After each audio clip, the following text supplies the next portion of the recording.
کہتے جی کیسے پتا لگے گا ہمارے اندر کیا ٹیلنٹ ہے؟ گلزار صاحب یہ وہ سوال ہے جو پی ایچ ڈی کی کلاس میں بھی پوچھا جاتا ہے میرے سے، جو 8ویں کلاس کا بچہ بھی پوچھتا ہے. اس کے میری سب سے زیادہ جو وائرل ہونے والی پہلی ویڈیو تھی جو ایک دم 13-14 لاکھ پہ چلی گئی، وہ یہی ویڈیو تھی. یو ای ٹی میں ریکارڈ ہوئی تھی، آئی بی والوں نے کروایا تھا، ڈاکٹر علی ساجد نے سیشن. یہی سوال تھا، قدرت نے اسی سے شاید عزت دینی تھی، اسی لیے اس سوال کا جواب دہرائے دیتا ہوں کہ اس سوال نے مجھے رسپیکٹ دی تھی. سوال یہ ہے کہ ہمیں کیسے پتا لگتا ہے کس کام کے لیے ہم بنے ہیں. کوسچن اوکے میرا پتر، سمجھ آیا میرا بیٹا سمجھ آیا آپ لوگوں کو؟ کس چیز کے لیے بنے ہیں. یاد رکھیے گا جس کام کے لیے بنے ہوتے ہیں پہلی نشانی یہ ہے وہ کام آپ کو ٹائم اینڈ سپیس سے آؤٹ کر دیتا ہے. اس کو اردو میں کہوں، زمان و مکان سے اگر کام آزاد نہیں کرتا وہ کام آپ کا نہیں ہے. دوسری بات سنیے گا تو پہلی بات زیادہ بہتر سمجھ آئے گی. سر جو کام آپ کو تھکاتا ہے نا وہ آپ کا پیشن نہیں ہوتا، کیونکہ پیشن تھکاتا ہی نہیں ہے. آپ میں سے کوئی سپورٹس مین بیٹھا ہے، اچھا کرکٹر بیٹھا ہو ہے ادھر؟ ایف ایس سی والے کم ہی ہوتے ہیں بیچارے، گیند کرائے تو نکل جاتی ہے، بلہ کو مانتے وکٹ اڑ جاتی ہے. بہت ایف اے والے کام کرتے ہیں، ہے کہ نہیں ہے جی؟ ٹھیک ہے کہ نہیں؟ ایف ایس سی والا دوڑ لائے تو کیمسٹری کے نوٹس یاد آ رہے ہوتے ہیں. ایف ایس سی والے سپورٹس مین کم ہوتے ہیں. جو سپورٹس مین ہوتا ہے نا، کبھی نوٹ کیجئے گا، جو کرکٹ کی پریکٹس کرنے والا شکل دوپہر میں بھی کھیل رہا ہوتا ہے، اس کو ساری دنیا کہتی تیرا رنگ کالا ہو جائے گا، کہنا چھوڑو میں تے چیمپئن بنا گا نا. سو جو کام جس کے لیے پیدا ہوئے ٹائم اینڈ سپیس سے آؤٹ کر دیتا ہے.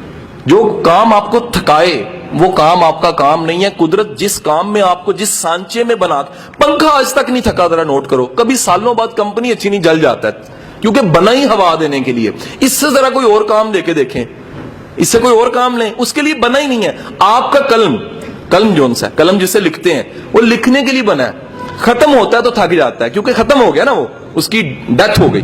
لیکن یقین کیجئے وہ لکھتے ہوئے کبھی نہیں آپ تھکتا، خود نہیں تھکتا. کیسے؟ کیونکہ اسے بنایا ہی لکھنے کے لیے گیا ہے. چھری کا کام کاٹنا ہے، آپ اس سے کوئی اور کام لے لیں وہ خوش ہو کے نہیں کرے گی. لیکن ہمارے ملک میں تو پین سے بڑے کام لیے جاتے ہیں. نالا پانی بن جاتا ہے، اس کے بعد مسواک بن جاتا ہے، کانوں میں بھی ڈالا جا رہا ہوتا ہے، ناکوں میں بھی ڈالا جا رہا ہوتا ہے، اور اگر نقل لگانی ہو تو پچھلے کو بھی مارا جاتا ہے کہ مینو 10 جی وہ بھی مہربانی کرتا ہے کہ غلط بتا دیتا ہے. نقل لگانے والے سے سارے سوال مطالعہ پاکستان کے پیپر میں کہ مسلم لیگ کب بنی تھی اگلے سے پوچھ لیا، پین مار کے پھر پوچھ لیا، سارے سوالوں کے جواب اس نے بتا دیے. آخر میں اس نے خود سوال آگے والے نے پیچھے مڑ کے کیا، اور یار یہ پاکستان کب بنا تھا؟ تو اسے پتا لگا وہ سارے جواب جو اس نے لکھوائے تھے وہ سارے غلط تھے، جس کو پاکستان بننے کا نہیں پتا. حضور والا یاد رکھیے گا. دوسری چیز ہے تھکاوٹ کا احساس نہیں ہوتا. سر تیسری بات یاد رکھیے گا، جس کام سے قدرت نے آپ کے ساتھ جوڑنا ہوتا ہے، قدرت نے پیدا کیا ہوتا ہے جس کام کے لیے، اس کام سے آپ کی عزت جڑ جاتی ہے، آپ اسے رسپیکٹ کمانے لگ پڑتے ہیں. اگر آپ کا کام، میں اساتذہ کرام کو، پروفیسروں کو پورے پنجاب کے ہیڈ ماسٹر پڑھانے کے بعد یہ بات کہتا ہوں کہ خدا کے بندو، ٹیچنگ ایک ایسا پروفیشن ہے جس میں ذات کا چوڑا بھی آ جائے تو عزت کما جاتا ہے.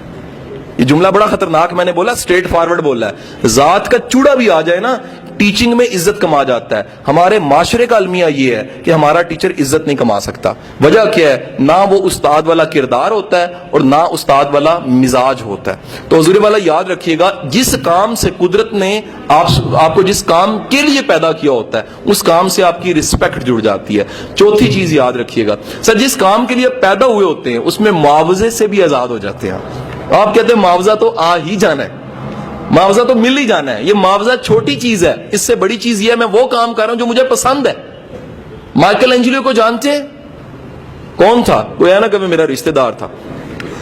ایچ ایس این میں کلاس ہو رہی تھی تو ایک ٹیچر نے پوچھا کہ یہ بلوچستان کا گورنر کون ہے؟ ایک نے ہاتھ کھڑا کر دیا، کہتا میرے ماموں ہیں. اور وہ سچ بول رہا تھا کہ وہاں تو ساری جو سی ایجنٹری بیٹھی ہوتی ہے.